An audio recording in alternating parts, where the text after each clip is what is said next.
Om Sadashiva Samaramam Shankaracharya Madhyamam Asmadhyacharya Paryatam Vande Guru Paramparam Ishvaro Guratmeti Muti Beda Vibhagne Vyomava Vyaptadehaya Dakshinamurtaye Namaha Sarva Vedanta Siddhanta Gocharam Tamagocharam Govindam Paramanandam Satguru Pranatoshmaha Om Shanti, Shanti, Shanti Om. Gratidão, boa noite a todos, Namastê. Reverencio todos os presentes, essa santa querida, sagrada, para a gente dar continuidade então à nossa investigação do ser através do capítulo 12 da página 199 do livro Ciência da Iluminação. Estamos falando sobre limpeza. Vamos começar a falar sobre limpeza. Então, o valor da limpeza e ordenança externa é óbvio, na medida em que torna a vida agradável e traz atenção na mente. Dayananda, novamente, diz: mesmo que todos os dias, enquanto eu vou sobre o meu negócio, um pouco de poeira se instala na minha pele, um pouco de sujeira mancha minhas roupas, minha mesa fica cheia de lixo, minha mente reúne poeira nas minhas transações com as pessoas. As manchas de inveja se instalam, uma poeira fina de autocrítica, culpa e autocondenação se espalha. Todos os dias, até que minha falsa identificação com a mente se dissolva e o autoconhecimento se estabeleça, a minha mente deve ser limpa. Qual é o detergente para a mente? Estar aplicando o pensamento oposto. Deve ser aplicado mesmo que minha atitude negativa pareça justificada pelas circunstâncias. Uau! Que beleza! Sabe que me fez lembrar que ontem eu tive um acesso aí de identidade extrema com o complexo corpo-mente, né? E aí foi tão incrível que na mesma hora que eu comecei a pensar em escassez, em preocupação e tal, e entrar numa bad, o nosso amado irmão Simon me manda uma mensagem. E eu falei assim: escuta, o que é isso? Você me ouviu, né? Você está ouvindo meu pensamento? E ele estava mandando uma mensagem incrível, assim, sobre um projeto e tal. Uma coisa que realmente me motiva e me faz sair dessa ilusão, né? E eu falei assim, poxa, eu estava aqui inundada de ilusão bem agora, né? Isso não me deixa nem entrar na lama, você já quer me tirar daqui. E aí ele falou assim, eu acho que eu ouvi, então, né, mano, a gente se comunicou. Eu falei assim, puxa vida, eu realmente estava com dificuldade de surfar essa matrix, né? E aí ele falou algo muito incrível, eu não lembro exatamente as palavras que ele usou. Ele falou que a gente merece. Eu falei, obrigada por me lembrar que nós não somos essa escassez. Daí ele falou, você merece lembrar que nós somos a abundância. E aí eu fiquei assim consternada, sabe, com o quanto o universo faz a coisa acontecer de fora para dentro, quando não está acontecendo de dentro para fora, né? Basta a gente se atentar para esses elementos, para esses objetos que surgem. Então, foi incrivelmente sincrônico. E logo naquele momento eu percebi que a minha sadhana não estava sendo suficiente nesses últimos dias, né? Então, é muito nítido, quando a gente deixa de fazer exatamente na medida que a gente precisa, a coisa fica manchada, né? Então, ontem eu vivi exatamente essa situação e foi muito legal, porque no fim das contas, é só a gente com as nossas próprias tarefas, né? Não tem outra coisa. E uma vez que a gente já sabe da ferramenta, né? Da sadhana, do formato da sadhana, fugir disso é só querer sofrer mesmo, é só pedir para sofrer mesmo. né? Então, é muito legal quando a gente consegue perceber isso nitidamente, como aconteceu ontem, né? E sempre tem alguma coisa no nosso campo nos lembrando. Então, aqui o Dayananda está falando, né? Mas o James está parafraseando aqui que não tem jeito, que esse complexo corpo-mente ele está inundado em Maia, e Maia vai depositar essa mancha, vai trazer a sujeira, porque é o papel dela, né? Gerar resíduo e depositar poeira, e é como a Maia é a poeira do espelho, né? Então a gente estava falando esses tempos atrás sobre as comparações, né? Que o ser que está em estado de karma yogi, ele é como um espelho, que se não coloca a sadhana em prática, vai deixando uma camada de poeira se instalar. E determinada poeira, conforme essa camada vai engrossando, ela vai tirando a visibilidade, né, do ser do espelho. Então, é mais ou menos isso que a Dayananda está dizendo aqui, porque não tem jeito, Maia vai depositar essa camada de poeira, porque é da natureza de Maia, né? Então, eu achei, eu até falei para o Cris ontem, falei, poxa, Cris, é tão incrível observar o quanto Maia é fiel, né, ao seu papel. E aí nos resta sermos fiéis aos nossos papéis também, né? Sermos mais resistentes ou sermos tão resistentes quanto Maia nessa sua natureza, né? Que é nos iludir. Então, não tem jeito. Maia vai estar sempre pulverizando essa poeirinha e no intuito, né? Na função de manchar o nosso espelho, nossa visão do ser. E a gente só tem que aceitar isso e entender essa dinâmica, entender qual é a dinâmica da nossa sadhana, o que é que basta para nos deixarmos imunes a esse feitiço, né? Esse feitiço de Maia. Então, eu tive que declarar para mim mesma que eu já sabia do tamanho da minha sadhana e não estava cumprindo e que, portanto, só me restava o sofrimento, né? Então, Maia estava sendo mais potente, estava dando potência para Maia. Porque quando a gente não faz a nossa sadhana, quando a gente não tem essa busca, essa disciplina, nós damos munição para Maia. Basicamente isso, ela se torna mais forte do que nós, né? É só isso, no fim. E aí a gente entendendo isso, consegue perceber claramente esse mecanismo acontecendo. E aí vai do nosso apetite pelo sofrimento, né? Tem tempos aí que a gente está mais apetitoso por um sofrimentozinho. E outros não, tem hora que a gente fala, pô, não tem tempo para isso, deixa eu encerrar logo esse capítulo e viver um pouco mais próximo da realidade e fazer a coisa acontecer, né? E é isso, basicamente. Diga, Cris. Só completar isso que você está falando, me ocorreu assim, é como a gente está usando a casa aqui, ela está zoneada, a gente arruma, né? Essa é a regrinha, tem que arrumar para ela poder, o banheiro, recolher o lixo. Aí a gente fica com a impressão que a gente vai poder usar o banheiro sem precisar recolher o lixo, né? E é essa regrinha de Maia, né? Então, a gente acredita que o lixo vai sair sozinho, né? Então, Ele acredita. a gente dá de louco, né? Fica lá, comigo, eu tirar o lixo? Não precisa. Ah, nem sabia, né? E chega a ser muito E sendo que simples você essas acabou de coisas. tirar o lixo, você sabe que isso faz parte, né?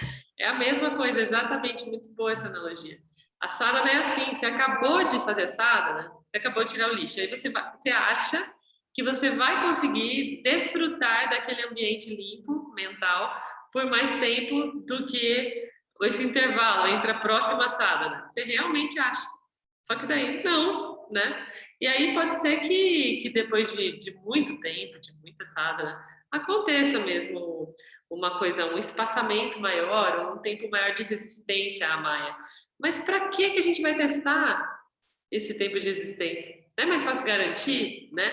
Então é basicamente isso que aconteceu comigo, assim. Eu achei que eu estava podendo testar um pouco mais, sabe, esse intervalo, entender esse intervalo, e aí eu perdi meu tempo, né? Porque só cheguei à mesma conclusão de que eu tenho que fazer o sadhana, né? com essa frequência que eu estava fazendo. Então, é isso, né? É melhor aceitar isso e parar de procrastinar e ganhar energia, né? Poupar energia. É basicamente isso. Então, ele Por continua isso que eu aqui incentivo dizendo. o Igor a fazer o sadhana todo dia, tá? Eu Ah, é, continuo né? insistindo, eu não Mas eu preciso, estou mas o Igor fazendo, tá? precisa. Igor que Estou luta. fazendo, tá? Só para te Ele avisar. incentiva você a fazer o sadhana dele, viu, Igor? O meu. Você quer que eu faça para você, meu irmão? Eu vou fazer para você, tá? Ai, Não ai. me importo, Não não. tem o cara que passeia com cachorro? Por que não dá, né, para alguém fazer a nossa sadhana? Pô, Vou seria... passear com o tchutchucão. O ressentimento se resolve em minha mente, embora eu tenha sido legalmente injustiçado. Permitido permanecer, pode acumular-se ao ódio. Então, procurei deliberadamente por motivos que expressassem a qualidade da pessoa que me prejudicou. Ela é apreciada por outros, amado por sua esposa, cuida dos seus filhos adequadamente, dá caridade, vai à igreja no domingo. Quando olho para essa outra pessoa, vou encontrar amor. Sou capaz de amar e todo mundo é capaz de amar. Mesmo um criminoso de classificação tem dentro dele os elementos de amor e simpatia. Pode ser que sua capacidade de amor seja tão obscurecida que só se manifeste na antipatia que ele mostra. Aparentes ou não, todos têm qualidades santas: compaixão, misericórdia, amor. Portanto, para limpar a mente do ressentimento e vários desgostos, que se solidificará em ódio e outros sentimentos negativos, devo procurar deliberadamente as coisas que indicam humanidade e santidade. Quando você faz isso, atribua as coisas ruins a um pensamento errado, uma educação ruim ou um ambiente ruim. Tome como uma bênção que você não está no lugar da outra pessoa. Com o fundo semelhante, você faria as mesmas coisas. Olha que generoso, né? Que misericordioso. As qualidades positivas pertencem ao eu e constituem a natureza humana. As qualidades negativas são acidentais. Elas vêm e vão. Então, quando ressentimos, aversão e ódio por alguém pode surgir.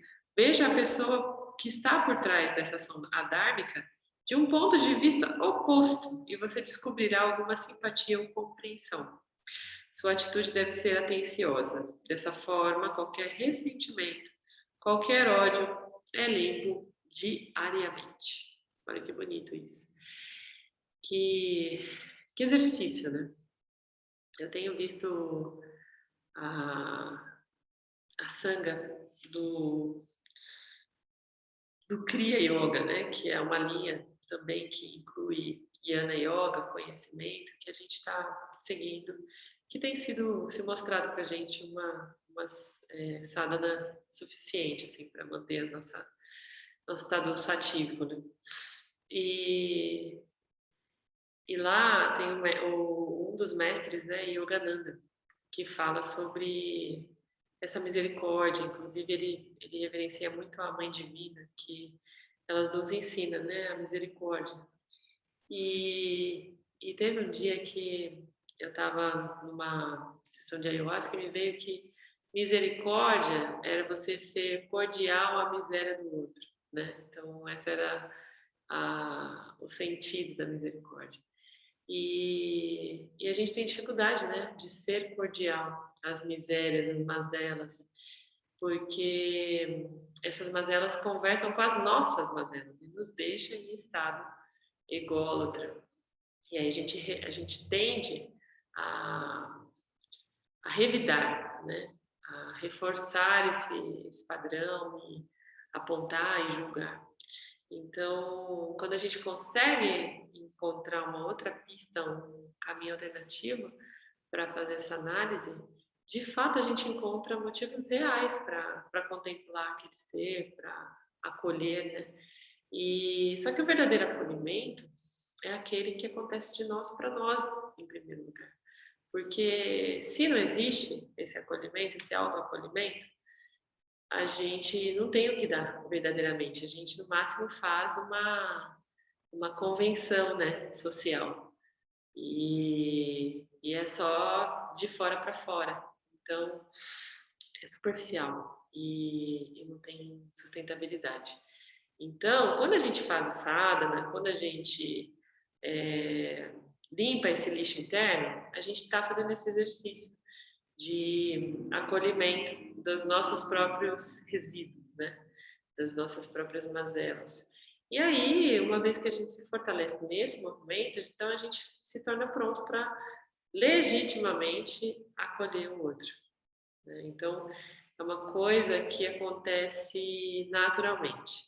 E é muito interessante, né? Quando a gente vê, eu agora, né, mais do que nunca, quando percebo alguém muito crítico, eu, na hora, é uma das coisas que mais me desperta acolhimento e misericórdia, porque eu penso na hora, meu Deus, imagina o tamanho do sofrimento dessa pessoa com ela mesma, porque se a pessoa é muito crítica com o outro, significa que com ela é mais ainda, porque não tem como a gente ser com o outro que a gente não é com a gente, né? Então, eu fico muito consternada quando eu vejo alguém que aponta muito dedo, que cobra demais do outro, porque essa pessoa está em estado de sofrimento muito mais profundo do que a gente pode imaginar com ela mesma, com sua autocrítica, né? E todo esse mecanismo, né, é válido para todos os outros comportamentos. Começa de nós para nós mesmos. Então, tem como a gente externalizar e transbordar aquilo que verdadeiramente não está dentro de nós, né? Então, eu tenho visto isso acontecer de uma forma muito evidente. Coisas que eu desejo, né, que aconteçam, que eu acredito de fato, mas não pratico, não acontecem comigo, não acontecem a partir de mim, porque a partir do momento que a gente passa a ter consciência, a gente passa a ser cobrado a ser verbo, a ser empurrado para o Nididhyasana, né? Então, é incrível, eu vejo isso muito evidentemente no meu cotidiano, que eu já estou em estado de contemplação, e aí me vem, pô, você não acreditou nessa verdade ainda? Vamos lá, vamos internalizar, né? Então, existe uma força natural que quer se integrar a nós, que quer nos tirar dessa ignorância definitivamente, né? Então, por vezes eu me sinto pressionada, de fato, a fazer esse Nididhyasana, né? A ser Nididhyasana. E eu acredito que isso, de uma forma mais ou menos evidente, também esteja acontecendo com alguns de vocês a essa altura da investigação, né? A gente consegue perceber e falar, pô, agora vai, agora integra logo isso e vamos lá, né? Nossa, o Mário falou isso agora à tarde para mim, Cris. A boca diz o que o coração está cheio. Ele falou exatamente essa frase, né? Sobre, a gente estava falando das pessoas que falam demais e que falam sem parar, que tem uma necessidade absurda de falar.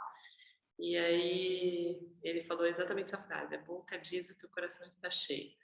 Então, eu sinto que, mais especificamente, nessas últimas semanas, nesses últimos meses, desde novembro, mais especificamente desde o portal de 11 do 11, eu tenho sentido uma pressão universal, assim, por sermos verbo, sabe? Por termos esse alinhamento, por internalizarmos, por erradicarmos as hipocrisias. E muita coisa vem sendo deflagrada, porque as pequenas hipocrisias estão presentes em várias das nossas ações, né? Então, muitas vezes a gente não percebe esse padrão incorrendo e de repente tá de novo ali no nosso ponto cego, né? E que bom que a essa altura a gente já tem pessoas que estão nesse nível consciencial e nos auxiliam a enxergar certas coisas, né? Então, esse movimento de ressonância harmônica, ele não se aparta da gente durante esse processo de investigação. Então, nós vamos acolhendo, atraindo pessoas que têm essa visão mais clara, que muitas vezes podem encontrar padrões ali por nós, né, que estão no nosso ponto cego. E a essa altura eu incentivo vocês todos a fazerem isso, sabe? Trazerem essa discussão vedantina, verem pessoas que são confiáveis nesse aspecto, né, de conhecimento, para trazer visões para vocês. E eu também acolho todas as visões que chegam através de vocês, porque é muito preciosa essa troca, né? É muito bom quando a gente consegue partilhar isso. Porque isso também é um processo de higiene. Essa limpeza que ele está dizendo aqui é um processo de higiene mental, de higiene emocional. E existem várias formas de fazer isso, né? Inclusive com alguém de fora te ajudando a se investigar. Então, quando essa parceria é real, é acolhedora, né? É natural, pode ser muito útil também. Eu incentivo vocês a fazerem. O egoísmo é talvez a impureza mais comum. Quando descubro que eu estou presa na falta de consideração dos desejos, das necessidades e da felicidade dos outros, devo deliberadamente fazer uma ação altruísta. Quando uma resolução para limpar o altruísmo é apoiada por uma ação, é difícil para o Vassana egoísta perpetuar-se. Há muitas oportunidades todos os dias para colocar o que você está fazendo e ajudar. A autocondenação, como é o egoísmo, é apenas um pensamento impuro. Quando algo não vai de acordo com o plano ou me encontro em conflito com o valor universal e surge um sentimento de culpa, inadequação e auto-julgamento, posso neutralizá-lo, levando conscientemente ao conhecimento. Eu sou completo e consciência pura. Essa afirmação aqui, eu sou completo e consciência pura, é conectada com Aham Brahmasmi, né? Que é eu sou o ser, sou pura consciência, ilimitada, não nascida. Então, esse tipo de afirmação é muito importante. Eu até deixei aqui grifado e toda a sangra, que quando a gente chega nessa parte, eu recomendo. Coloquem essa frase em algum lugar, sabe? Usem essa frase de âncora. Pratiquem, de fato, essa afirmação, porque é aquela coisa, aquele processo que a gente internaliza de fora para dentro, sabe? Muitas vezes a gente, afirmando isso, pode até ser em forma de mantra mesmo, pegar um japamala e falar várias vezes, né? Ou simplesmente Aham Brahmasmi, mas também pode ser sou completo, em consciência pura, enfim, fazer essas afirmações é uma parte do sadhana também. E vale a pena a gente internalizar isso através da meditação ativa, né? Que é essa repetição por 108 vezes minimamente aí do Japamala por dia. Bom, fica a dica. Diga, Cris.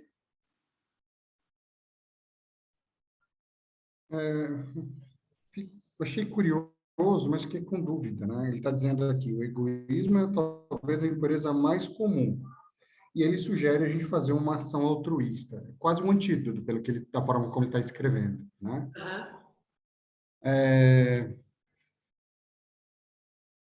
Mas, na verdade, se eu entendi corretamente, a ação altruísta é para nos lembrar, né, de que eu estou ali servindo ao outro, de alguma forma, né? Também. Mas também pode ser comigo, é isso. É uma ação, mas sem... eu percebi que é um antídoto, mas não ficou... fiquei com a impressão de uma troca, olha... eu estou tendo pensamento... Bom, para ter um pensamento egoísta, eu tenho que perceber ele, né? Então, naturalmente, eu vou ter essa discriminação, né? Então... É uma forma de você conseguir discriminar, entender que o pensamento egoísta é uma ilusão de que você é um indivíduo. O Karma Yoga, que é essa etapa da investigação do ser, de contemplação, de prática, né, da escolha correta, do Dharma, ele recomenda fortemente a ação altruísta, as ações, o voluntariado, essa benevolência em ação, porque é uma maneira de a gente treinar esse olhar para o outro e acolhimento da verdade do outro, entendendo que o outro é só uma extensão de nós, né? Então, quando a gente parte desse princípio de entender que somos um, fica mais fácil a gente se perceber o ser, fica mais simples, mais notório essa união que somos, esse todo que somos, né? Então, o serviço voluntário, o voluntariado, ele é incentivado nessa etapa da investigação do Karma Yoga, tá? Então, inclusive no CRIA, né, quando a gente faz iniciação, tem um checklist diário que te pergunta: você já fez uma boa ação hoje? Pelo menos uma pessoa foi beneficiada com uma ação sua, né? Porque é uma forma clara da gente perceber o outro, de acolher o outro e ampliar a nossa verdade. E quando a gente não faz esse acolhimento, a gente tende a ficar mais preso na ilusão individual, né? Na ilusão do indivíduo. Então, é basicamente isso. E funciona muito bem. Sabe que eu tive, no fim do ano, né, as voltas de um processo muito duro, assim, comigo, de crise mesmo existencial, tentando entender como as coisas precisavam ficar e sentindo uma coisa assim, peso, uma dor. E aí, um dia, eu estava numa dieta de silêncio e me veio, eu vou quebrar o silêncio para fazer uma boa ação. E aí eu fui visitar uma pessoa que estava em estado de luto, né? E foi tão extraordinário, porque foi muito nítido, que na medida que eu tomei contato com aquela dor, eu esqueci da minha completamente, sabe? E fiquei vivendo aquela realidade, acolhendo aquela visão, né? Aquela projeção daquele ser e doando o melhor de mim, enfim, a ponto de a pessoa nem sequer imaginar que eu estava passando por um processo complexo. Então, nós temos essa capacidade, né, de guardar nossa dor no bolso para acolher a dor do outro. E isso faz com que a gente se beneficie muito mais do que o outro, porque é uma maneira da gente perceber o quanto tudo é uma questão de ponto de vista, o quanto tudo é uma questão de projeção, o quanto a gente pode ajustar a lente e mudar o foco da lente a qualquer momento. E, portanto, sendo assim, né, nós percebemos claramente que a realidade é a gente que constrói. Então, esse serviço voluntário, esse serviço altruísta, nos auxilia justamente nessa percepção clara do quanto a realidade é aparente, né? O quanto nada é real. É só uma questão de construção da visão do outro. E nesse dia, eu lembro que eu fiquei até impressionada, assim, de perceber o quanto aquela pessoa que estava sofrendo estava apegada a aquele outro ser, né, que tinha se desprendido e ela não tinha, assim, teoricamente, ela tinha todas as ferramentas para não estar naquele estado de sofrimento.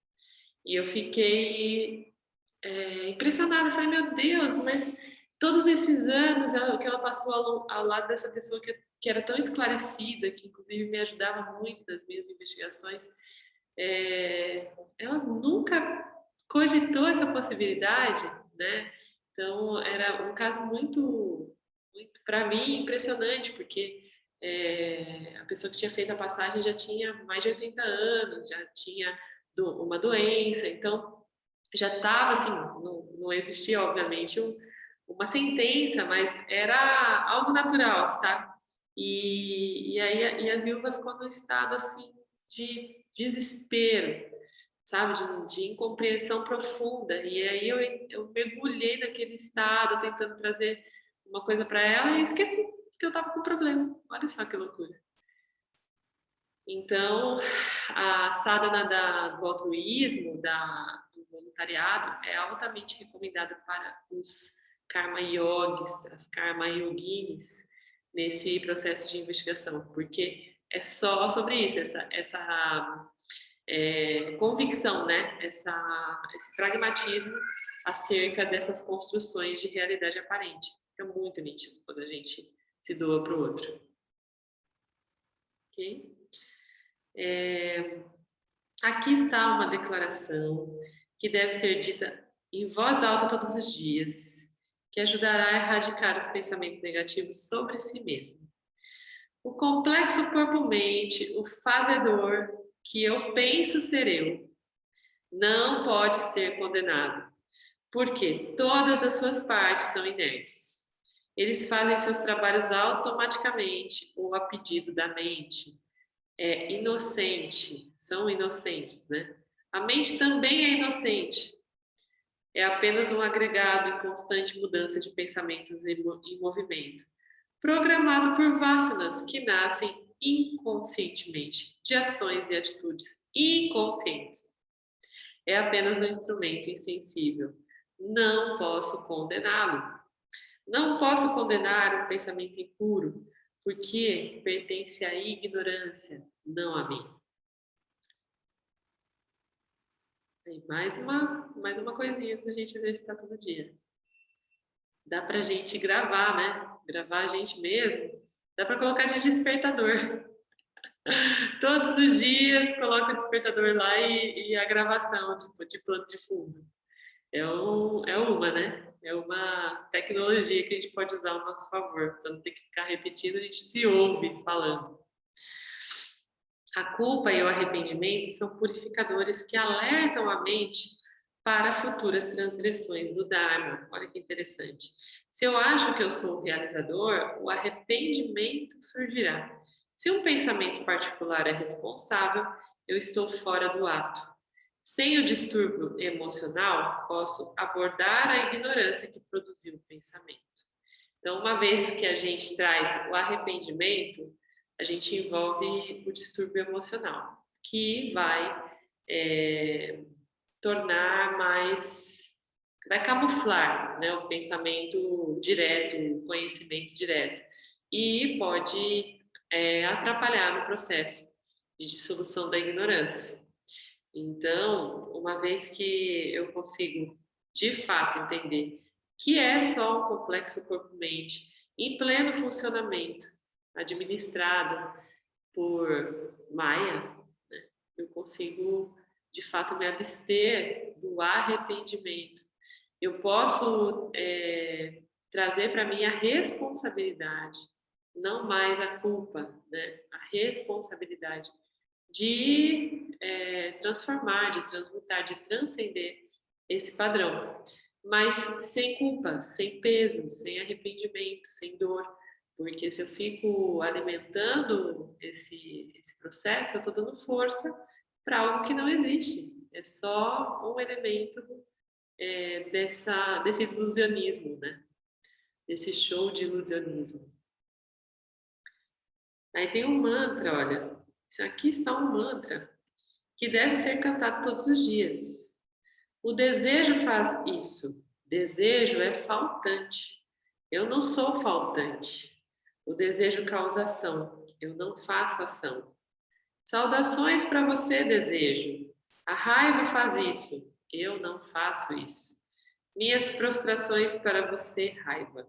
A ignorância causou isso. Eu não sou ignorante. Ele coloca a culpa onde está, onde essa pertence, e ao mesmo tempo liberta a mente para contemplar o eu. Se você é orientado para o medo, substitua a palavra medo pelo desejo. Outro valor que se enquadra nesse título é a castidade, o que equivale a uma atitude respeitosa em relação ao sexo oposto, e não a falta de intimidade física. Olha só que interessante, né?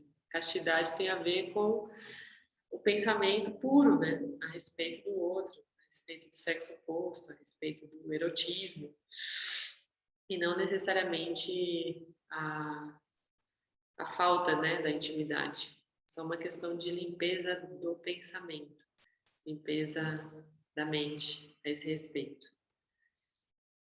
Alguém quer falar sobre isso? Ah, o Ricardo. Vamos lá, Ricardo. É só uma questão, Thaís. A respeito de limpeza, o que o Vedanta ou o hinduísmo ele fala a respeito de incensos, de limpeza com com defumadores, com essas cristais, essas coisas todas que a gente vai trazendo para perto da gente. Isso faz parte também, né? Ou não, eles nem citam isso. Sim, a ritualística, ela é um dos elementos, é uma ferramenta que fortalece esse movimento do sadhana, né? Porque o sadhana em si é uma atitude de limpeza. Então, dentro do meu sadhana, eu posso ritualizar o ambiente que eu estou. Porque, de fato, fica complicado, né, eu fazer um sadhana num ambiente contaminado, num ambiente sujo, desorganizado. E aí vai muito de quais são os meus órgãos de sentido que assimilam, né, essa purificação. Então, gente que precisa sentir esse aroma do defumador, né, ou do incenso, para perceber essa pureza. E aí vai da pessoa. Tem gente que gosta de fazer o sadhana com um copo d'água e depois que termina, toma água, se purifica com o elemento água, né? Tem gente que gosta de fazer banhos de ervas. Tudo isso faz parte do sadhana. A questão que o Vedanta traz é que você pode utilizar todos esses elementos, mas que o caminho é de fora para dentro, né? Que pode ser que a tendência e a indicação é que chegue um momento que você não precise mais de nenhum desses elementos, que você não caia mais no fenômeno do sofrimento pela ignorância, né, de que algo está fora de você. Mas esse exercício de assimilar,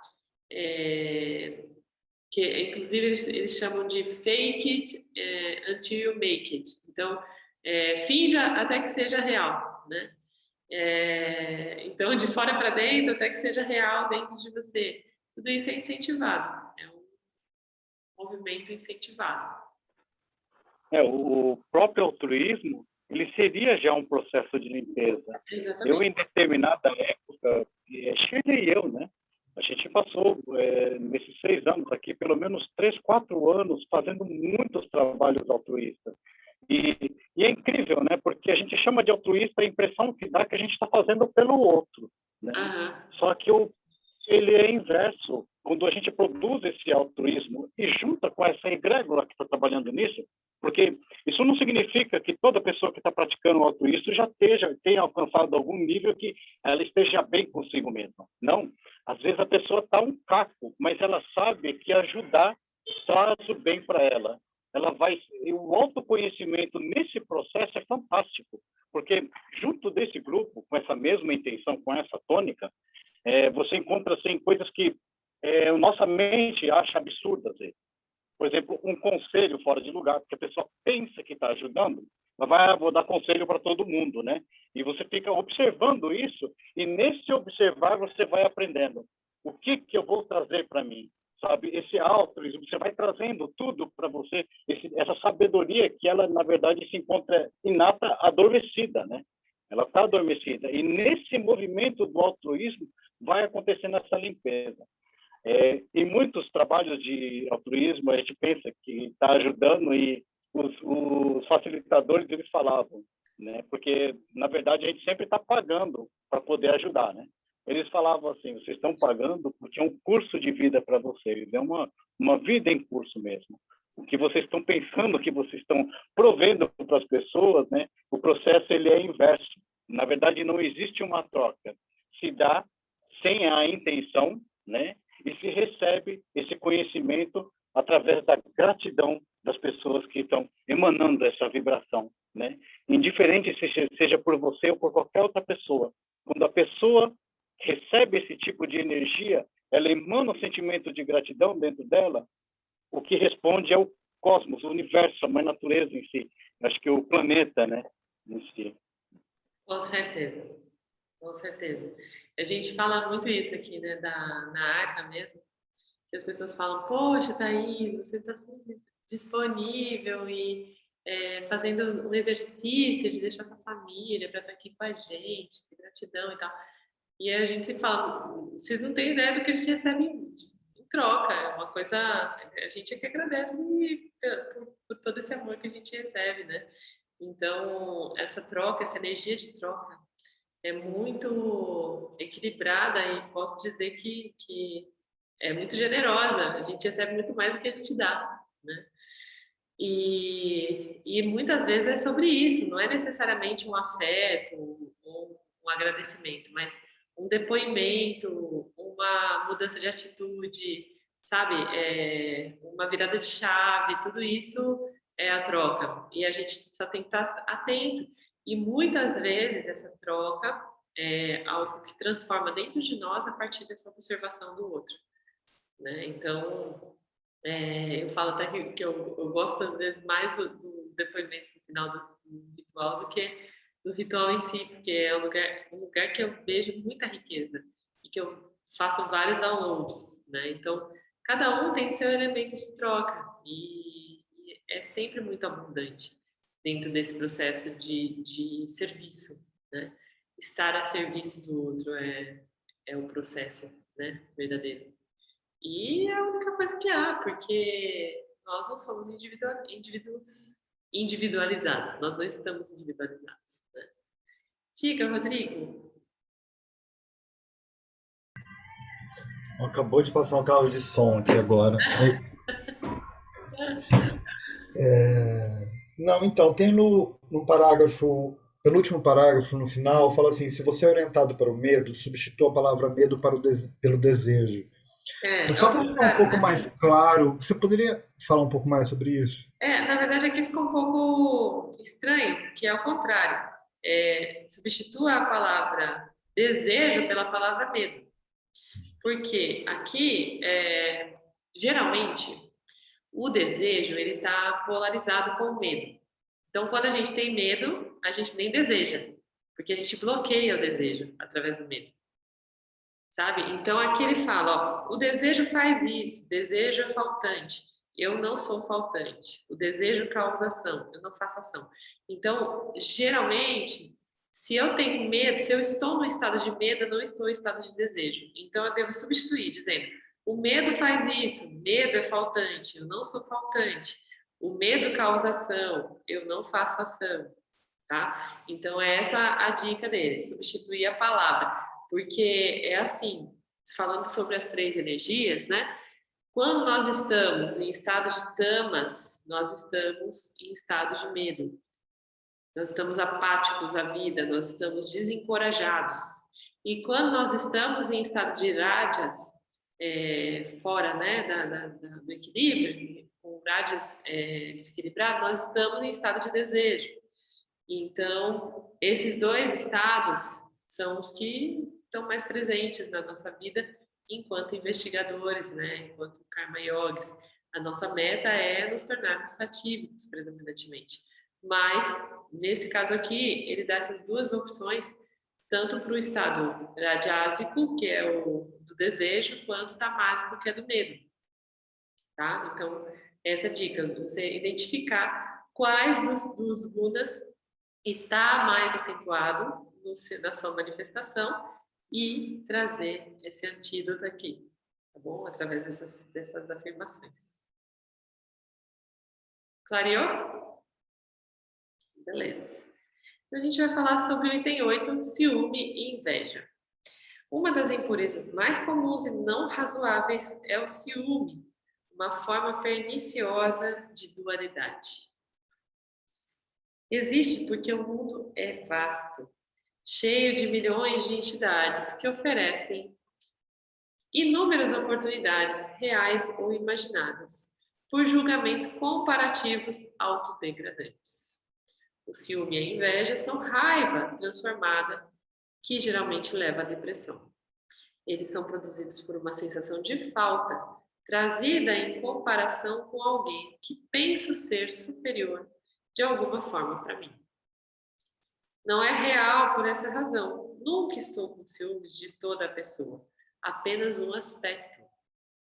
Ou ele ou ela é mais inteligente, bonito, rico ou popular do que eu. O fato de que eu gostaria de ser como essa pessoa mostra que há alguma simpatia por ele ou ela.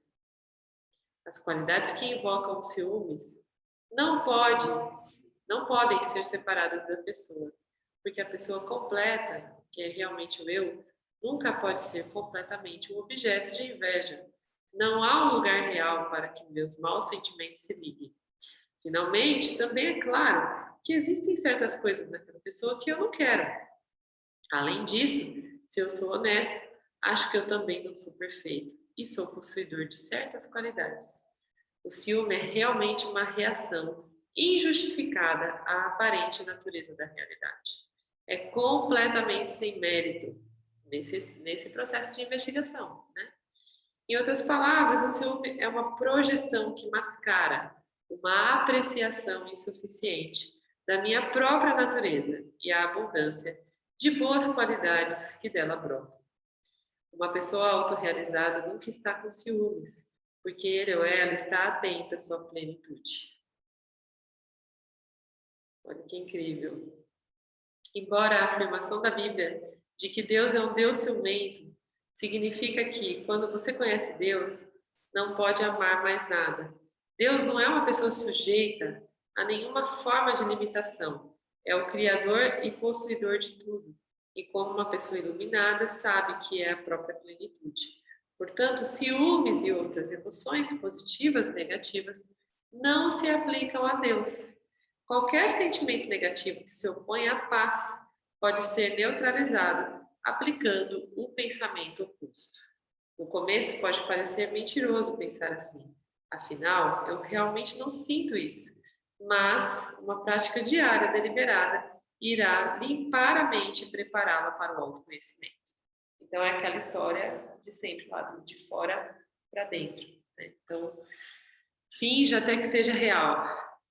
Faça forçadamente até que você internalize esse modo, esse olhar, de fato integre essa expansão de consciência, porque nada mais é do que uma expansão de consciência, quando eu me forço a olhar uma coisa por um ângulo que não é natural, né? Então eu abro um espaço aí na minha consciência para perceber.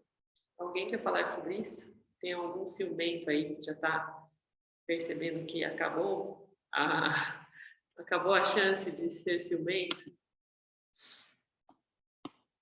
Acho que esse é o único ponto que eu não me identifiquei. Todos os demais eu me identifiquei.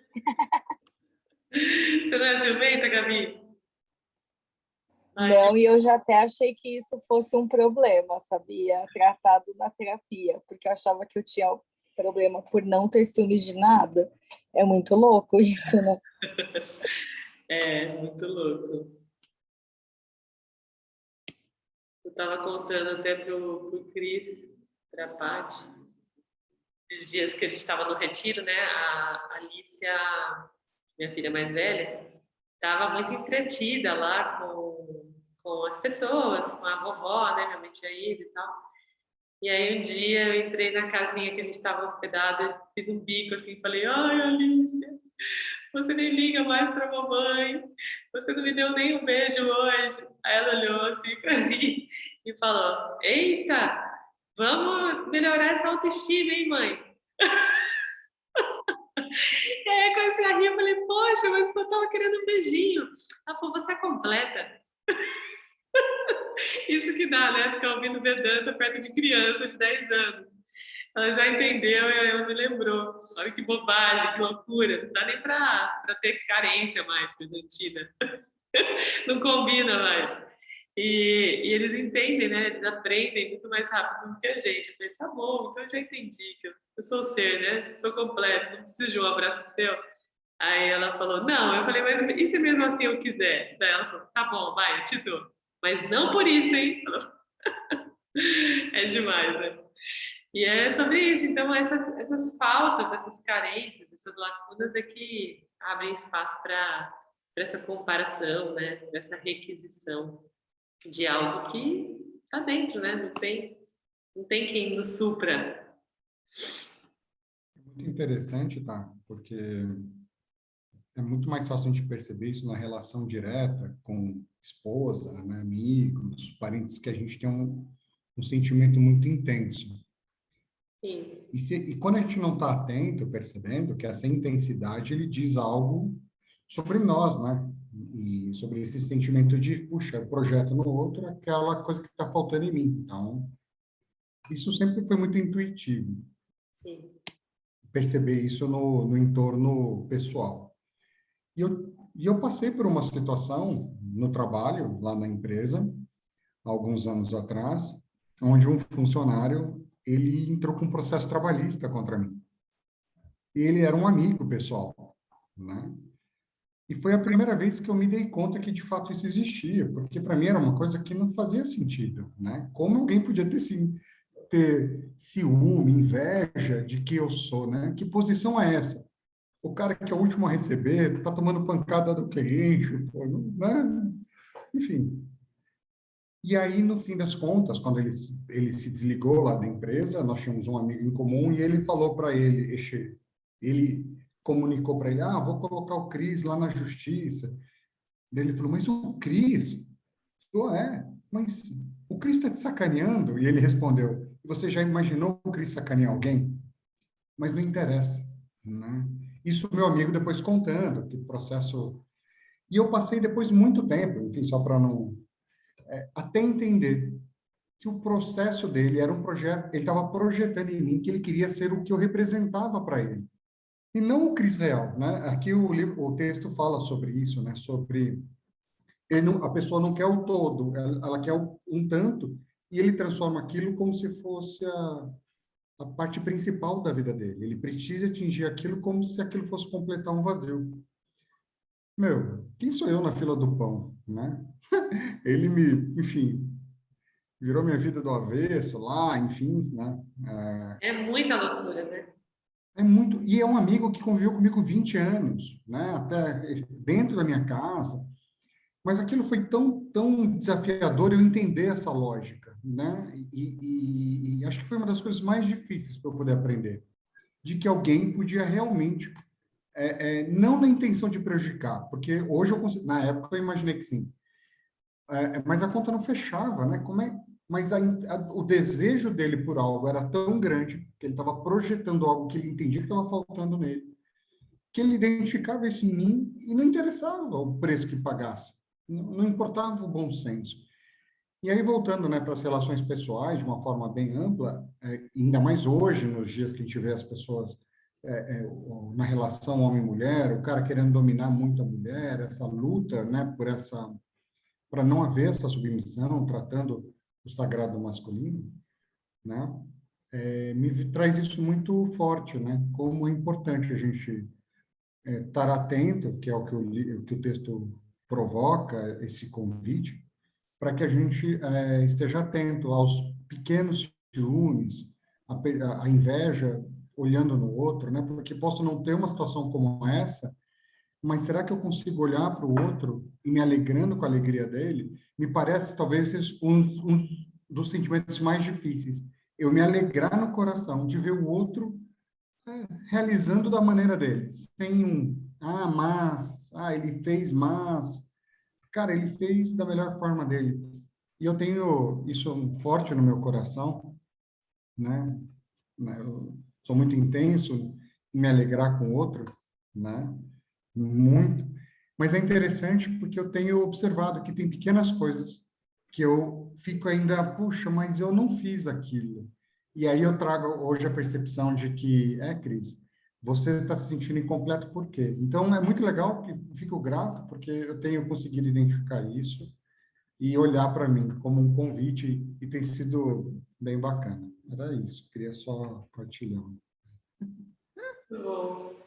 É verdade, é bem isso. Eu vivi uma vida assim também, porque a minha mãe falava para mim, né? Hoje ela não está aí, nem sei o que aconteceu, que ela não apareceu.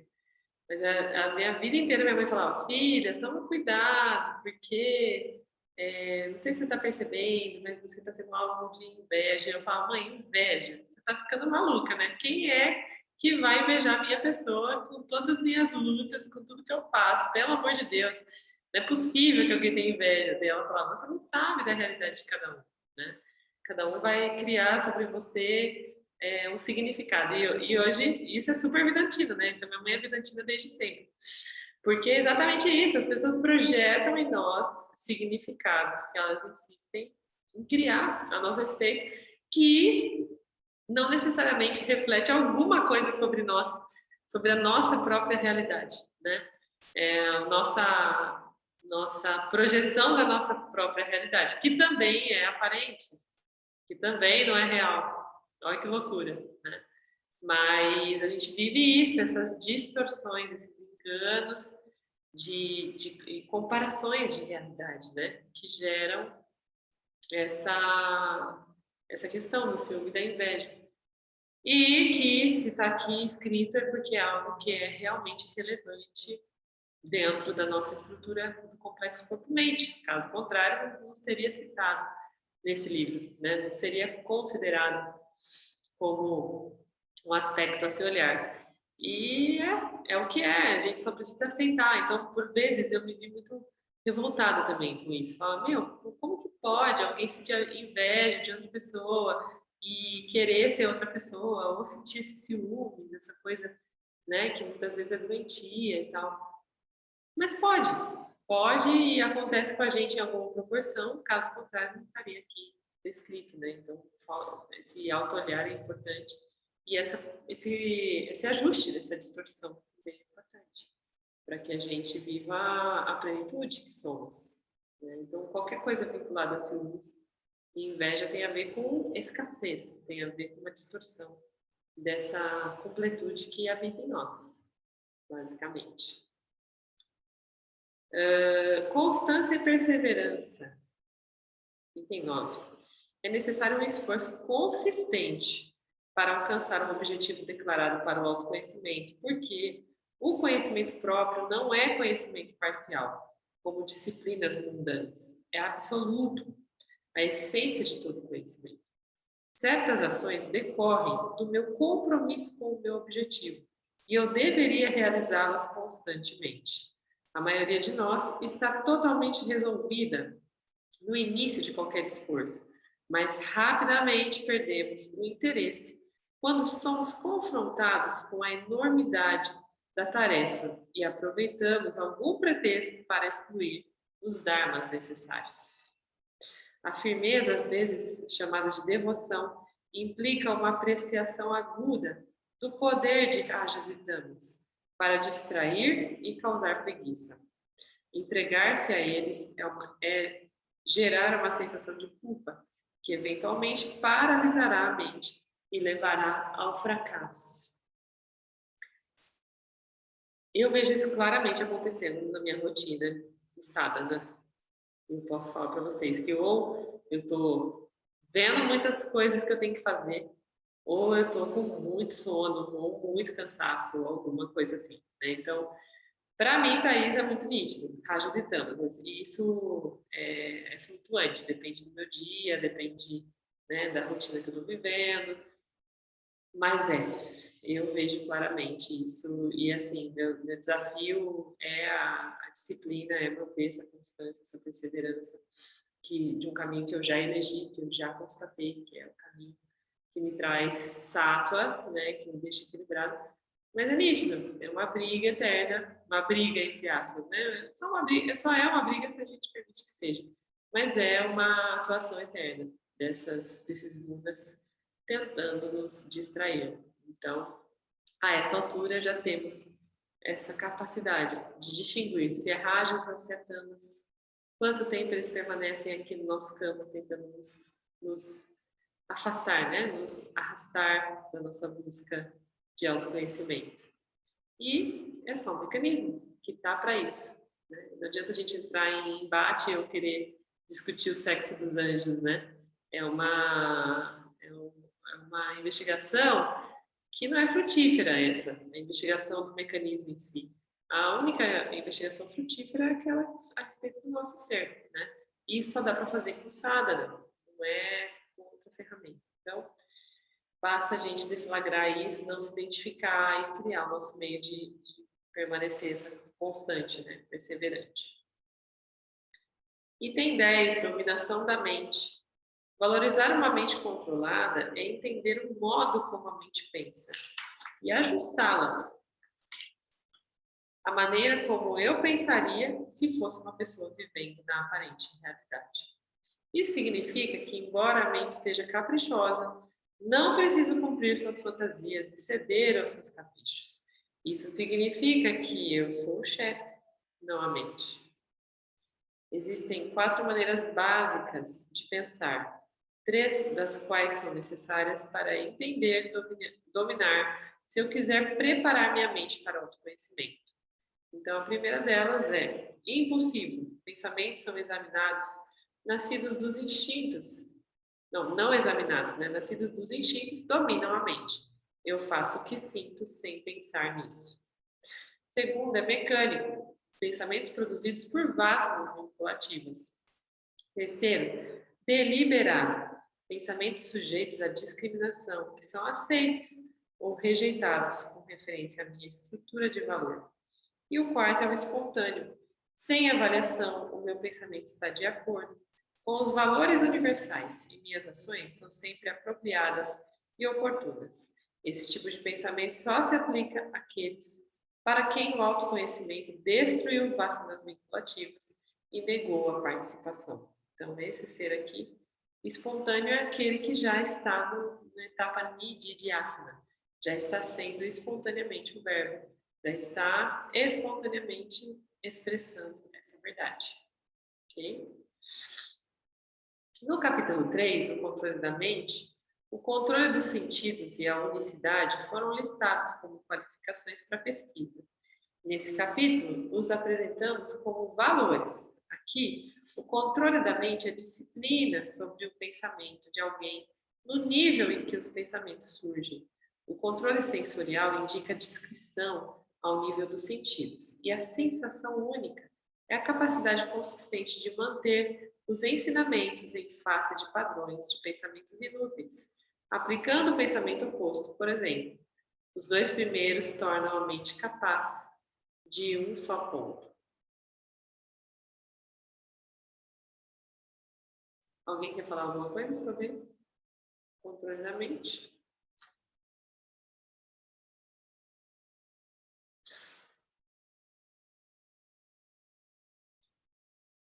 Então, item 11, dispersão em direção aos objetos de sensação.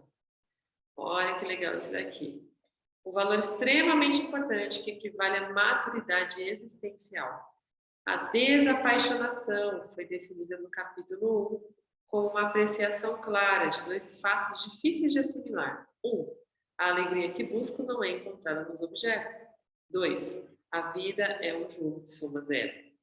Ele tira a falsa emoção criada por minhas vásanas e apresenta ao mundo como um fato objetivo para minha mente. No capítulo 3, apresentou-se como indiferente aos resultados das minhas ações. O inquérito é uma segunda natureza para uma mente desapaixonada. Então, isso basicamente é a internalização dos objetos que não me preenchem, a internalização, a integração da plenitude que somos, da completude que nos habita. E que automaticamente vai dispersar, desarticular essa potência dos 5 sentidos na nossa vida, né? Que faz com que a gente fique extrovertido, buscando essa completude nos objetos. Item 12, renúncia à austeridade. Seria difícil encontrar um valor mais útil espiritualmente do que a renúncia. A prosperidade da Segunda Guerra Mundial, no pós-guerra, criou sociedades com modos de vida, né, baseado no consumo. Eu quero o que quero, do jeito que quero isso agora.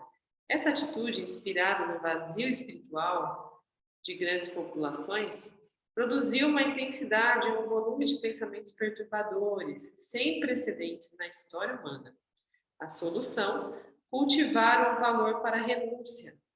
O sagrado mantra da renúncia é: menos é mais. Quanto menos objetos grosseiros e sutis que desejo e possuo, mais paz eu desfruto. Existem vários pensadores, mentores, influencers, né, desse mundo moderno, que estão enxergando o valor da renúncia. Inclusive, eu andei vendo, eu não sei exatamente como chama agora, mas tem alguns materiais bem legais sobre o minimalismo na Netflix. Tem até um casal de amigos, né? Um casal não, dois amigos, dois homens, que são americanos, que perceberam o valor do minimalismo e fazem várias palestras, e aí eles ganharam uma notoriedade lá na sociedade americana e fizeram um material no Netflix, né? Alguém lembra? Alguém chegou a ver isso que eu estou falando? Tem um nome específico, se alguém quiser. Ah lá, Cris Chama Minimalismo mesmo, o seriado e o livro. Então, é isso mesmo. Então, é muito legal porque os caras são muito corajosos, né? De andarem nessa contramão, como eu posso dizer, kamikaze, no caso da sociedade americana. Né? Eles tiveram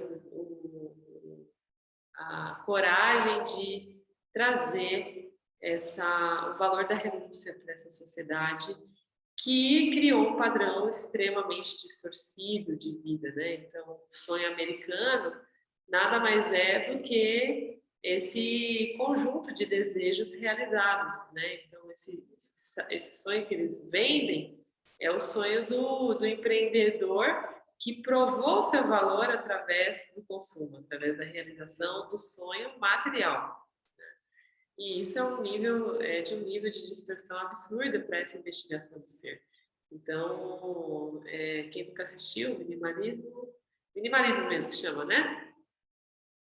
Coloquem lá no Netflix que tem material bem legal dessa dupla aí, dinâmica. Eu vou colocar o link agora aqui. Hã? Vou colocar o link já. Legal, gratidão. Item 13, então, a ausência do egoísmo. Por que estamos discutindo o tema dos valores? A ausência de egoísmo é a total liberdade do senso de um fazedor localizado que o autoconhecimento oferece. É simplesmente reconhecimento da diferença entre o ego e eu. O orgulho é pouco mais do que ignorância da relação entre o indivíduo e o mundo. O indivíduo é um ego, um ser consciente, trazido aqui para cumprir seu destino. O egoísmo é uma ideia de si mesmo, puramente uma noção de separação.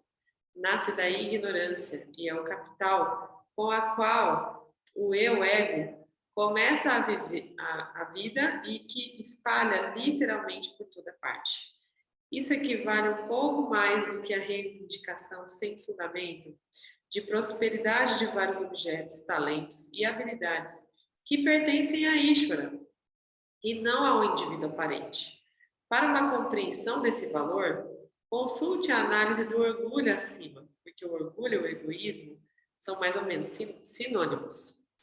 Swami Dayananda apresenta um inquérito interessante, contemplação sobre a qual tornará o absurdo do egoísmo claro. Ele diz: embora eu seja gratificado pelo livre-arbítrio e tenha o poder de escolher minhas ações, eu não tenho poder sobre o resultado, que não é mais do que uma possibilidade entre probabilidades. O resultado de qualquer ato é o resultado de muitas circunstâncias, passadas e presentes, conhecidas e desconhecidas, que operam em concerto. Se há muitos fatores materiais e circunstantes que se juntam para que a vitória seja considerada uma questão de orgulho pessoal, eu não sou o criador, nem do futebol, nem do meu corpo atlético. Minhas experiências contribuíram para o desenvolvimento da habilidade no braço que jogou o futebol. Nem eu posso reivindicar crédito pela habilidade do meu colega de equipe que pegou o passe vencedor. Quando o orgulho e o ego são examinados, tornam-se tão tolos que a humildade realmente não pode ser considerada uma virtude. A humildade é simplesmente entender o mundo, inclusive eu, porque eu sou parte do mundo, assim como ele é. A ausência de egoísmo me permite apreciar todas as oportunidades maravilhosas que o mundo oferece. Oportunidades que fornecem uma fonte de aprendizado e uma chance de ignorar minha ignorância. Então, mais uma vez, a gente está falando sobre o mesmo fenômeno do lado do altruísmo, do voluntariado, né? A gente, com essas atitudes, tem grandes chances de ignorar nossa própria ignorância, de guardar no bolso as nossas mazelas, nossas tristezas, nossas incompletudes e perceber a coisa de uma outra maneira, né? Então, é isso. Diga. Sabe, Thaís, eu vejo que nossa sociedade, ela nos conduz para isso, né? Porque é estipulado um preço, um pedaço da nossa mãe terra, né? Então a pessoa compra aquele terreno, às vezes até latifúndio, não faz nada com aquilo, né? Ainda cobra das pessoas que vão visitar o terreno para conhecer, está bem no meio do sítio do sujeito, né? E alguns até mudam a configuração da natureza e colocam um monte de churrasqueira em volta das cachoeiras, né? Então, o egoísmo ele já é trabalhado pela sociedade. Para sair dele, tem que desconstruir até esse padrão e esse paradigma social em que a gente vive, né? Então, é um trabalho infinito, né? Que a gente vai fazendo, né? É um trabalho infinito, que exige esse olhar atento o tempo todo para as pequenas hipocrisias, né? Então, o sujeito egoísta que tem uma terra que bota a churrasqueira em volta da cachoeira, por vezes é visto cobrando consciência ambiental, pedindo para a galera não deixar o lixo lá em volta da churrasqueira, né? Então, são coisas tão curiosas que quando a gente para olhar direito, não fecham, né? A conta não fecha. E muitas vezes a pessoa que está fazendo isso está em plena ignorância a respeito disso. Não tem noção do que está dizendo, do que está acreditando, do que está manifestando. E é por isso que existe cada vez mais demanda por esses processos experienciais transcendentais, porque essas coisas brotam exatamente nesses momentos de epifania, né? E que bom que existem essas ferramentas também para as pessoas terem essa oportunidade de se reconhecerem nas suas mazelas, né? O Igor, credo, churrasco. O Igor, o ex-carnívoro inveterado, se manifesta. Ele derrubou a churrasqueira dele, do O lado da Igor, olha cachoeira. só, uma coisa que é importante a gente saber é que a aversão é o contrário do desejo, hein? Então você só vai estar curado a hora que você não manifestar mais a aversão da carne. Não, é que eu tô pensando aqui em umas possibilidades bem interessantes de churrasco agora. Coisas que, juro pra você, coisas que nunca passou na minha cabeça. Tipo palmito, abobrinha, berinjela, tá? Berinjela, algo que eu abominava na minha vida. Algo que eu abominava na minha vida, eu tô comendo e tô gostando. Não, e dá para substituir berinjela por melancia, segundo a Bela Gil. Mas qual a intenção, meu Deus? Agora... A cara do Cris também, a cara do Cris. Ai, ai. Então, continuando aqui, 14, apreciação do tempo. Os objetos em que eu dependo para minha felicidade são, obviamente, sujeitos ao tempo. Para fazer o samsara trabalhar para mim, eu preciso ser voluntariamente ignorante desse fato óbvio. A ignorância impede o inquérito, porque me mantém ligado aos objetos. Esse valor é pouco mais do que olhar para a desvantagem do próprio processo, da própria vida. O nascimento é maravilhoso, talvez, mas deixa de ser tão maravilhoso quando você considera a morte. E o espaço entre o nascimento e a morte também não é uma cama de rosas. Todos nós somos tratados com várias dores físicas e psicológicas diariamente. Hoje você pode estar feliz, mas amanhã você pode sofrer. O tempo é uma boca voraz, consumindo tudo, incluindo dor. Nada pode ser feito sobre isso, então mantenha seu objetivo em mente. Não mexa com isso, faça uso consciente disso, para fazer o que pode ser feito. Torne-se um mestre do tempo e apresse-se devagar.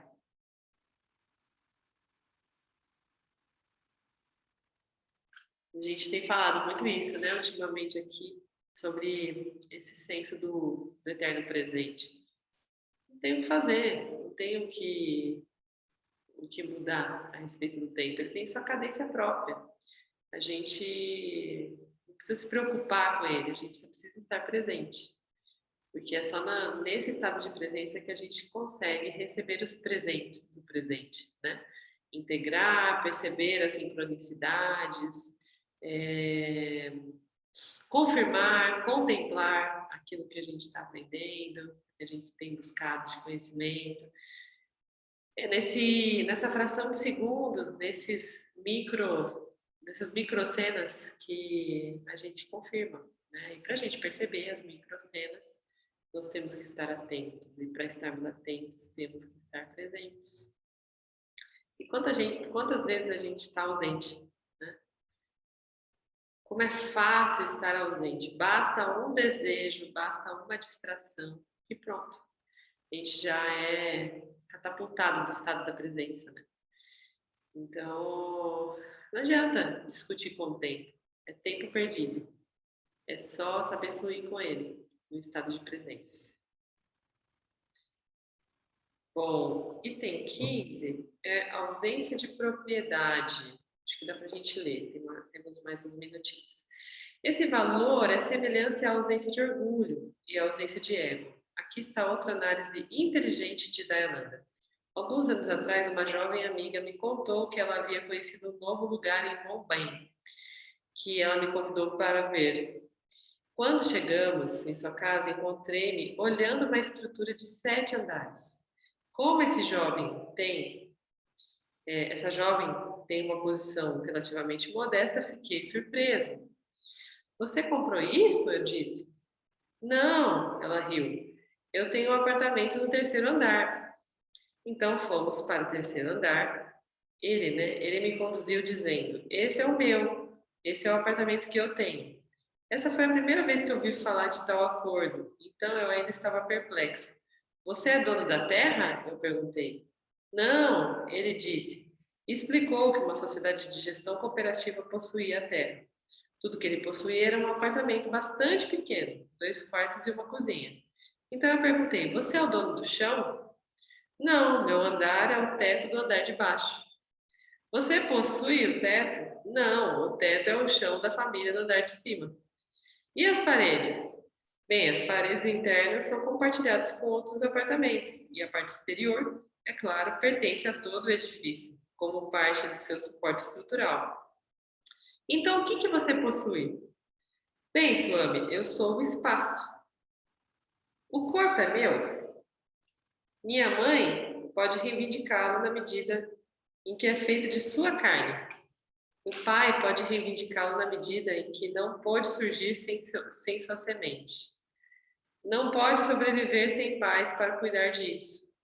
A família tem uma reivindicação, a sociedade também. O banco que mantém seu dinheiro seguro, por exemplo. Milhares de criaturas, bactérias de todos os tipos, ar, fogo, água e terra, sol e lua, e assim por diante. Todos têm uma reivindicação.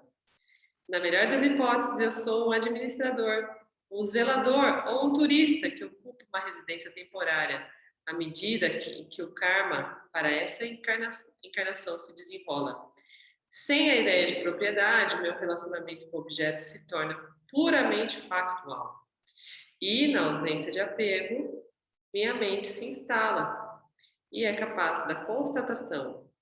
Ishvara possui tudo. 2 valores positivos que correspondem à ausência de propriedade são a caridade e a generosidade. O coração que dá, reúne. Ai, ai, eu gosto desse, porque para mim é muito fácil entender isso desde sempre. Isso faz parte da minha natureza de não propriedade, né? E é tão engraçado que por um tempo eu me culpei sobre isso, principalmente quando eu me tornei mãe, porque eu pensava, não, eles não são meus filhos, eles só estão, né, meus filhos, e eu não preciso ter essa propriedade.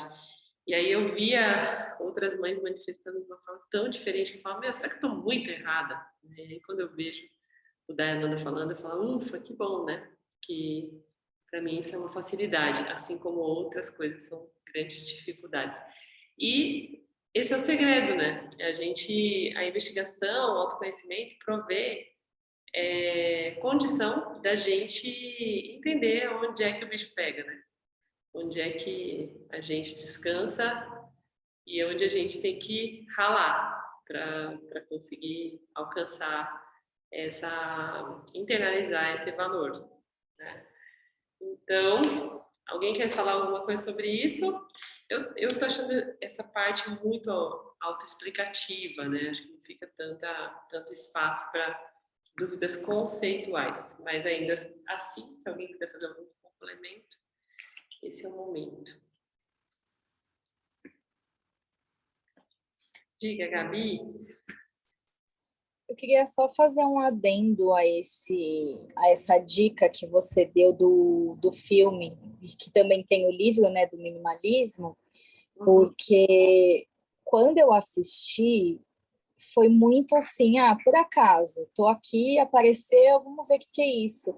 E eu fiquei tão chocada que eu falei, nossa, eles não podem estar vivendo errado. Eu acho que eu que tô. Porque no passado eu era uma pessoa muito consumista e comprava por costume, porque não tinha necessidade de comprar algumas coisas que eu comprava. E aí eu falei assim, depois que eu assisti esse filme, eu fui ler o livro, porque no livro ele dá mais detalhes de como você seguir ao minimalismo, diminuindo os objetos da sua casa. E eu falei, vou fazer isso. E eu morava num apartamento que eu tinha um quarto que era de closet. Então, era um quarto que eu só tinha roupa e sapato e bolsa. E eu falei, gente, que loucura é essa? Como que eu cheguei até aqui? Tem um cômodo da minha casa só de... E assim, coisa que eu nem usava, né? Aí eu falei, quer saber? Vou diminuir isso. E colocar tudo em 3 malas. E eu fiz isso. E eu tinha roupa com etiqueta, tamanha loucura que eu vivia e estava assim, num ciclo que para mim já era normal, que hoje eu falo que loucura, mas naquela época eu não via. Então esse documentário, ele literalmente mudou a minha vida. Eu fiquei assim, fiz até planos de ficar, vou ficar 1 ano sem comprar roupa, só comprei itens, calcinha e meia, né, que é bom comprar, mas roupa, sapato, fiquei 1 ano sem comprar nada. E eu achei que ia ser super difícil e não foi, porque a gente já começa a pensar também, no meu caso, nas pessoas que não têm nada, literalmente. Pessoas que vivem de doações. E essa situação, por exemplo, dessa guerra que está acontecendo agora. São pessoas igual eu fui um dia, que do nada tiveram que sair da sua casa correndo, sem nada, só com a roupa do corpo. Então, o que eu faria com esse tanto de roupa que eu tinha? Entendeu? Então, só um compartilhamento mesmo assim com vocês de que esse filme, por mais idiota que me pareceu, realmente mudou minha vida. Então, desde esse filme eu parei de comprar coisas sem ter necessidade, de usar roupa até rasgar praticamente, falar, nossa, essa daqui não dá nem para doação, vamos jogar fora. E fazer esse ato, assim, eu acho que é muito bom também para o altruísmo. Né, óbvio, porque tem coisas que a gente tem guardado ou que comprou porque achava que usar e não usava, e sempre tem alguém que precisa, né? Então, assistam quem não assistiu. Sabe que você me fez lembrar de uma história que eu sempre fui a doida altruísta, sempre fui a mais desapegada da família, assim. As pessoas chegavam para mim e falavam, você tem uma ideia, desde pequenininha, a gente fez a primeira mudança de casa, quando chegou o caminhão, várias pessoas se reuniram. Naquela época, meus pais estavam passando uma dificuldade extrema, assim, financeira, e a gente fez um downgrade muito grande de onde a gente estava indo para onde a gente, né, ia morar. Quer dizer, de onde a gente estava saindo para onde a gente estava indo. E aí chegou o caminhão da mudança e várias crianças começaram a encostar no caminhão, se aproximar para ver o que tinha lá dentro. E no final da história, eu tinha distribuído todos os meus brinquedos, porque todo mundo que achava qualquer coisa legal meu, eu dava, né? E aí as vizinhas, as mães, foram lá em casa, bater lá no portão para devolver para minha mãe, para pedir desculpa. E minha mãe falava: não, ela é assim mesmo, se ela deu é porque é para dar, né? E aí ela falou para mim: filha, mas por que você deu tudo, né? Eu falei: mãe, eu vou fazer aniversário daqui menos de um ano. De um mês, quer dizer, eu vou ganhar um monte de coisa de novo, não vou nem ter onde colocar, né? Então, eu sempre tive muito essa noção. Daí, por conta disso, da vida inteira manifestar isso, é uma coisa que vem no meu DNA mesmo. Tem uma pessoa que é minha tia, mas é como se fosse minha irmã mais velha, ela tem só 4 anos mais que eu, só que ela é filha temporona da minha avó, né? Então, ela foi criada como se fosse minha irmã. E ela é totalmente contrária de mim. Tudo que eu sou de minimalista, ela é de consumista, né? E aí, pra você ter noção, a coisa era tão feia que ela engravidou e ela morava no apartamento, que era no mesmo prédio que eu morava. Só que ela não conseguia pensar na possibilidade de desmanchar o quarto, que era de closet, para transformar aquele quarto num quarto de bebê. E aí eu falava: meu Deus do céu, você... E aí passava um mês e eu falava: e aí, e o quarto? Você quer ajuda para desmanchar o quarto, né? E aí no outro mês: e aí o quarto, né? Você não vai montar o quarto? E eis que ela teve um parto prematuro. E o quarto não existia, o quarto do bebê. E aí eu falei para ela: é o seguinte, eu vou montar esse quarto enquanto você está aqui no hospital. E você não vai ver nada do que eu vou tirar de lá. Simplesmente você não entra mais naquele quarto. Você só vai entrar a hora que o quarto for já um quarto de bebê. E eu vou te desafiar, porque eu vou guardar essas coisas na casa da minha mãe, que na casa da minha mãe tinha espaço, no meu apartamento não tinha. Mas eu vou reservar um espaço lá, da edícula da minha mãe, por um ano. E eu te desafio, em um ano você dá conta da falta de uma peça. O que você der falta, eu vou te devolver. Eu não vou mexer, eu te prometo que eu não vou mexer. O que você der falta, eu vou te devolver. Um ano depois, eu estava doando 10 sacos de 100 litros de roupa que eu tirei de dentro desse quarto, sem ela ter dado falta de uma peça. Porque era um quarto auxiliar. O outro quarto já tinha um armário de roupa também. Então, ela só ficou com o armário do outro quarto, né? E ela não se lembrou de nada que estava faltando. Então, é muito maluco, né? O quanto que o nosso cérebro, dentro desse estado de busca por segurança, quer manter a todo custo, né? Um estoque. E os americanos têm muito disso, né? Tem americanos que têm um pavimento inteiro da casa, que é subterrâneo, só de, como que chama esse, nem sei como é que chama, dispensa, né? Sei lá, dispensa, que Porão. estoque, né? Hã? Não. É um porão, que eles usam de dispensa, né? Só para estocar coisas e ficam nessa loucura de colecionar cupom para comprar coisa de alto volume, com baixo preço. Gente, assim, é um negócio que não cabe na minha cabeça, tanto que eu nunca cogitei morar lá, né? Eu já trabalhei em empresa americana, mas nunca foi uma coisa possível na minha cabeça, assim, entrar numa sociedade dessa, né? E isso tem a ver com os nossos vasos vinculativos, porque tem gente que é assim, que nasce assim.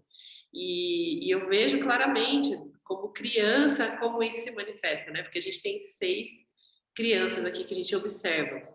E tem uma delas que é super assim, super voltada para essa escassez, para esse medo, da insegurança, sabe? De faltar. E tá sempre vivendo nessa ansiedade. E é nítido que é um negócio que não é a gente que escolhe, tá dentro da nossa programação, né? E é tão interessante, é legal, assim, né, de observar, e ao mesmo tempo, mais legal ainda, a gente conseguir trazer essa consciência para a criança, né? Uma consciência que essa minha tia não conseguiu desenvolver até esse episódio. porque aí depois a gente se deu conta, só terminando a história, que o neném não tinha roupa. Ele não tinha o suficiente, porque daí, como ele nasceu prematuro, ele não tinha nenhuma roupa que servia, porque as roupinhas dele eram tudo de recém-nascido. Então, existe a roupinha de recém-nascido e a roupinha de prematuro, que é menor. Então, a gente teve que fazer um super movimento para prover uma coisa ali que estava escassa, né? E, mediante um outro movimento para tirar uma coisa ali que estava demais. É uma loucura, né? Como que a vida dá seu jeito de mostrar as prioridades e faz esses movimentos para a gente conseguir integrar. E ela se tornou uma pessoa diferente desde então, né? Com as lutas dela ainda com essa questão, mas com muito mais consciência. E ela me conta, é muito legal, ela fala, você não sabe, eu comprei uma peça e já cheguei, já substituí por outra, e já doei, sabe? Feliz da vida, que é uma libertação isso para ela. Né? Então, interessante, como que para mim não é nenhuma novidade isso, né? A vida inteira eu fiz isso naturalmente. E com isso a gente vai conseguindo perceber essas nuances, né, das nossas diferenças e celebrar essa diversidade, porque é exatamente isso que traz a consciência, né? Por ela ser diferente, ela me traz a consciência do que eu já tenho e do que falta para mim, e vice-versa, né? E aí, Cris? Estou me divertindo aqui com a tua história, imaginando o medo dela pedir alguma coisa de volta para você. Não, Pura imagina, né, forçada. que meu senso de organização que me habita, eu nunca mais ia achar o negócio, mas que eu prometi, eu prometi. Então ficou lá, ficou tudo lá. Eu ia ter que desmontar todos os sacos para achar uma peça sem garantia. Mas eu ia completar o que a Gabi falou, né? E a sua história agora, né? Eu venho exatamente do mundo contrário. Eu venho no mundo que é extremamente abundante, né? De uma família extremamente próspera, industriais, né? Onde aquisição nunca foi um problema. E aquilo, desde que eu era pequeno, não fazia sentido. Não fazia nenhum sentido. É só para ilustrar, assim, minha mãe mora numa casa que tem mais de 20 quartos, né? Sei lá, 20 banheiros, era esse universo louco. Hoje já não é bem isso, mas era algo muito... Opulento, né? Too much. E aquilo eu desde pequeno, e eu não fazia muito sentido aquilo para mim. E eu cresci com essa percepção do que, né? E até a parte entrar na minha vida, eu tinha, acho que 4 ou 5 camisetas básicas, todas brancas, shorts pretos. 2 shorts pretos. Então, eu tinha um listrado que ela jogou fora. Né? Isso é motivo. E eu ia viajar, às vezes, a trabalho, né? E eu levava a roupa num saco do Carrefour. A parte queria morrer, não pode contar essas coisas. E é completamente oposto, né? No ambiente que eu vivia, onde as pessoas andavam de lanche, andavam com aquela, assim, era, enfim. E aquilo, para mim, fazia completamente o sentido, né? E não era uma coisa forçada, até hoje, né? Eu devo ter uma portinha, assim, compro camisa, tudo igual, porque daí eu não preciso pensar, só vou lá e tiro, porque o propósito é me vestir. E eu não estou muito preocupado, né? A parte, acho que tem que ir lá e fazer reposição. A Gabi falou sobre comprar uma vez por ano. Meu, ainda bem que a parte está aqui. Senão, nem isso. Porque... O Cris, ele tem camisas todas em tons de azul. Agora tem. E aí, tipo assim, que roupa você vai? Aí eu vou com azul, mas qual tom? Quando eu quero, ele pega sempre a primeira que tá ali na ponta. Então, eu vou selecionando a cor que eu quero que ele use do tom de azul, que aí eu coloco na frente. Porque senão, passa, entendeu? Mas é muito interessante, pegando também carona no que o Ricardo tinha falado um pouquinho antes, né? Eu venho deste universo onde o ter é mais importante do que o ser. Então, assim, eu sou a antítese daquilo que a minha família e o universo lá que a gente convivia, ele representava. Mas como assim? Né? E ainda assim eu trabalhei, né, em cargos de gestão e tudo mais. Então, eu sabia que eu tinha que me vestir adequada com cada momento, mas com zero apego, zero apego. Então, hoje que eu não preciso, hoje eu sou dono da minha empresa, eu não tenho mais essa preocupação, eu posso continuar com as minhas roupas brancas ou com a cor lá que não faz a menor diferença, né? A menor diferença. sem o apego daquilo que o outro está olhando. E acho que passa um pouquinho do que você, nos outros capítulos que você estava falando, sobre a percepção da inveja, né? Porque a gente projeta a qualidade do outro naquilo que ele aparenta. E eu devo frustrar muita gente, né? Porque o cara olha para mim e fala, putz, que esse cabeção aí, né? E aí, enfim, de repente ele tem aí a oportunidade de ter um convívio, né, com um cara esquisito de TI. Mas, assim, é muito legal esse desapego mesmo, né? E não, é uma coisa tão forte. Eu não... Aqui em casa a gente não tem mais nem sofá. Outro dia, vamos ao sofá? Vamos comprar outro? Não precisa. Não tenho a necessidade dessa posse, né? Talvez eu tenha que aprender um pouquinho mais, dosar um pouquinho, né? Mas era isso. Eu só queria contribuir aqui com esse outro contexto, né? Desse outro universo. Mas... É isso. Quando a gente se desapega de todas essas embalagens, a gente força a outra pessoa a olhar para o que a gente é, né? Não para o que a gente tem. E esse convite nem sempre é interessante. Tem gente que não quer saber o que a gente é, né? E aí acaba que rompe essa conexão, naturalmente. Eu vi isso claramente, porque tive que usar alguns signos, alguns códigos, né, de vestimenta por um tempo, que fosse compatível com com o meu papel, com o meu cargo, né? E quando eu me desfiz disso, você tá sem áudio, você tá sem áudio. Você lembra, né, da história? a gente discutiu sobre isso, né? Que eu falava, você tinha que O fazer Cris isso. morrer. Não. Mas por que você tem que usar uma bolsa desse calibre? Eu falei, Cris, mas não é a bolsa, você não está entendendo que é a bolsa é a marca que as pessoas enxergam e relacionam com o título que eu tenho, que é um signo, você entende que não é a bolsa, né? Eu tentava explicar isso para ele, mas às vezes ele não entendia, né? Porque o Cris me atura faz mais de uma década. E às vezes ele não entendia. Ele falava, não é isso, ó, entenda que é só um signo, né? E eu tinha isso claramente, tanto que quando eu deixei o mundo corporativo, eu me desfiz totalmente disso tudo, né? E fiquei mais de um ano, talvez 2, sem comprar absolutamente nada, nem a meia, nem a calcinha, nada, absolutamente. E isso foi, para mim, mais uma demonstração, né, do que é possível. Então, tudo isso são exercícios que de fora para dentro fazem a gente assimilar certas coisas, né? E que trazem suas consequências naturalmente, né? Então, as pessoas que viviam desse verniz, que se nutriam do meu verniz, né? Que não estavam a fim de olhar para a madeira, naturalmente não fazem mais parte do meu círculo.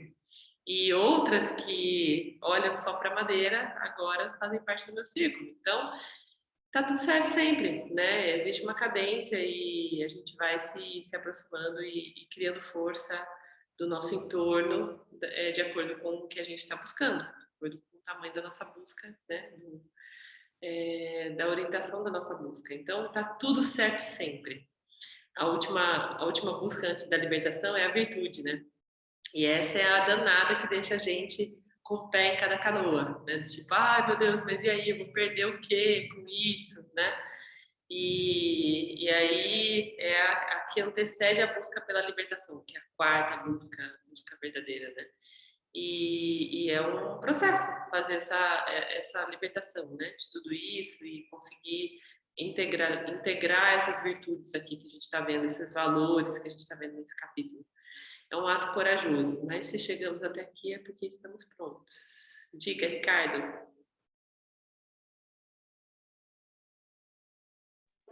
Não, ouvindo vocês falar, o Cris, você, né? E eu me reportei a momentos da minha vida que também eu era um baita de um acumulador, porque eu gosto muito de tecnologia, né? Principalmente referente à música, sabe? Comprava um monte de mesa de estúdio, de gravador, amplificador, essas coisas todas, né? E foi um terror para mim. Só para você ter ideia, Thaís, eu tinha 9 guitarras de coleção. E para vender cada uma aqui no Brasil, eu chorava, olhava e falava, não, essa daqui um dia ainda vou tocar, um dia eu vou tocar. Eu fiquei 19 anos sem tocar, Thaís, com esse acúmulo de coisa aí. E só agora, depois de 6 anos, 6 anos atrás aqui, que eu comecei a vender, vendi quase tudo, sabe? Mas era um apego tremendo. E lembrando um pouco desses capítulos que nós lemos hoje, e do processo também da ayahuasca, sabe? Me veio assim a vida como uma arte, como uma música, como algo que a gente está esculpindo a cada capítulo, sabe? E no final, né, quando a gente terminar essa nossa caminhada, essa arte ainda não vai estar pronta, porque a arte é o próprio caminho, é a beleza desse caminho, sabe? Deixar essa mensagem para você. Gratidão por isso. É só sobre o caminho e a caminhada, né? Não tem nada além disso. Até o último suspiro dessa experiência estaremos deflagrando a beleza e as nuances da estrada. É isso. Que lindo, né? Um desfecho honroso do nosso processo. Gratidão pela contribuição, gratidão pela sangha que somos, porque a sangha é exatamente esse coletivo de buscadores, né? Então, que bom que mais uma vez a gente esteve por aqui buscando, honrando a nossa escolha. Então, a gente encerra trazendo esse lembrete do Purnamada, com o coração cheio de esperança de ver esses mini vedantinos que nos cercam, se nutrindo, né, dessa verdade que somos. Meu mini vedantino acho que dormiu lá em cima também. E que bom, né? Que bom que a gente tenha sementes para deixar no mundo. Muita gratidão por isso. Honrando também todos os sagrados femininos que hoje habitam esses corpos que são abundantes e trazem esse portal para a Terra, né? Hoje, Dia Internacional da Mulher. Gratidão por todas as mulheres presentes. E vamos encerrando, então, com o mantra da plenitude. Om Purnamada Purnamidam Purna Mudachyate Purnasya Purnamadaya Purnameva Vashishyate. Om Shanti Shanti Shanti. Gratidão a todos.